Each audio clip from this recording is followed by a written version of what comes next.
कभी कभी ऐसी घटनाएं आ जाती है जिन पर विश्वास करना भी बड़ा मुश्किल हो जाता है और ये नामुमकिन सा लगता है। आज से 66 साल पहले कुछ ऐसी ही घटनाएं जापान के एक एयरपोर्ट पर घटी थी जो आज भी अनसुलझी पहेली की तरह है। दरअसल यहाँ पर एक रहस्यमय शख्स आ गया जो खुद को ऐसा देश का नागरिक बता रहा था जो असल में धरती पर कहीं भी नहीं है। इतना ही नहीं, एक बंद कमरे से वो अचानक से गायब हो गया और उसके बाद उसे कभी नहीं देखा गया।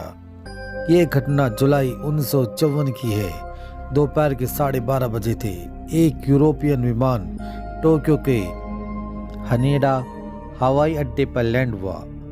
विमान में सवार सभी यात्री नीचे उतरे और चेकआउट काउंटर की तरफ गए। वहां बैठे अधिकारी सभी यात्रियों के पासपोर्ट की जांच कर रहे थे।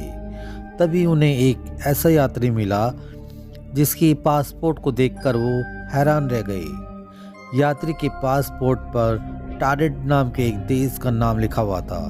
जांच कर रहे अधिकारियों ने इससे पहले कभी ऐसे देश का नाम सुना नहीं था। उन्होंने देखा वह यात्री संदिग्ध लगा, इसलिए उन्होंने सूचना सुरक्षा अधिकारी को दी, जिसके बाद यात्रियों को पूछताछ के लिए अलग अलग कमरे में ले जाया गया। अधिकारियों ने सबसे पहले तो उससे जापान आने का कारण पूछा। इस पर उसने बताया कि वे कारोबारी है और बिजनेस के सिलसिले में आया है। सुरक्षा अधिकारी ने उस रहस्यमय यात्री के पासपोर्ट की जांच की जिस पर देश का नाम टारेड लिखा था। उन्हें भी बड़ा आश्चर्य हुआ कि क्या ये सच है, क्या कोई टारेड एक देश है। अधिकारी के पूछने पर उसने बताया कि उस पासपोर्ट पर ये कोई उसकी पहली यात्रा नहीं है, बल्कि वह यूरोप के कई देश में भी जा चुका है। अधिकारियों को भी उसकी बातें सुनकर बड़ा आश्चर्य हुआ, क्योंकि उसके पासपोर्ट पर अन्य देशों की मोहर लगे थे। वह बिल्कुल असली थे। फिर भी उस बात को मानने को वे कतई तैयार नहीं थे कि जिस देश से वह यात्री आया है असल में वह धरती पर कहीं मौजूद है। आखिर धरती पर यह देश कहां से आया? सुरक्षा अधिकारियों ने जानने के लिए टारेड आखिर धरती पर है कहां। उस यात्री को दुनिया का मैप दिखाया और पूछा कि उसका देश कहां है। इस पर उस यात्री ने एंडोरा नाम के देश पर उंगली करते हुए कहा कि यह देश है, लेकिन उसे यह समझ में नहीं रहा कि टारेड की जगह अंडोरा देश क्यों लिखा हुआ है। यह सुनकर अधिकारी और भी ज्यादा हैरान हो गए। आखिर वह शख्स दुनिया को काल्पनिक देश का क्यों बता रहा था। लेकिन उन्होंने पासपोर्ट, वीजा और अन्य दस्तावेजों को देखा जिससे वह लग रहा था कि वो सच बोल रहा है। अब भी वह रहस्यमय व्यक्ति सच बोल रहा है या झूठ, यह जानने का एक ही उपाय था कि वह कारोबार के सिलसिले में किससे मिलने आया।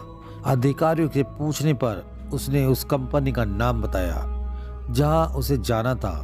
साथ ही होटल के बारे में बताया जहां उसे ठहरना था। उसके बाद अधिकारियों ने उस कंपनी व होटल से संपर्क किया, लेकिन उन्होंने ऐसा किसी भी व्यक्ति को पहचानने से इनकार कर दिया। अब जांच अधिकारियों को लगा कि शायद वह शातिर अपराधी है जो अपनी पहचान छुपाकर कुछ गड़बड़ कर रहा है। यहाँ किसी घटना को अंजाम देने के लिए वह आया है। इसके बाद उन्होंने उसका सारा सामान जब्त कर लिया और पुलिस की कड़ी निगरानी में उसे होटल के कमरे में बंद कर दिया गया। अगले दिन जब कमरे का दरवाजा खोला तो पुलिस यह देखकर चौंक गई कि कमरे में तो कोई भी नहीं है, जबकि बाहर पुलिस का पहरा था और कमरे की सारी खिड़कियों को पहले से ही सील कर दिया गया था।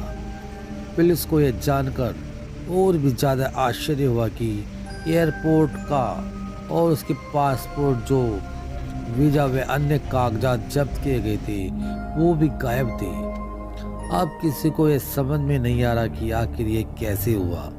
सोशल मीडिया पर इस घटना को लेकर कई कहानियां प्रचलित है। कोई कहता है कि वह रहस्यमय शख्स दूसरी दुनिया से आया था और कोई कहता है कि वह टाइम मशीन के जरिए गलती से यह आ गया होगा और जब उसने देखा कि उसका राज खुलने वाला है तो वह कहीं गायब हो गया। अब यह सच है या झूठ ये तो कोई नहीं जानता, लेकिन इस सच्ची घटना पर कई किताबें जरूर लिखी जा चुकी है जिसमें एक डायरेक्टरी है। और ये सच्ची घटनाएं टाइम ट्रेवल जैसी है।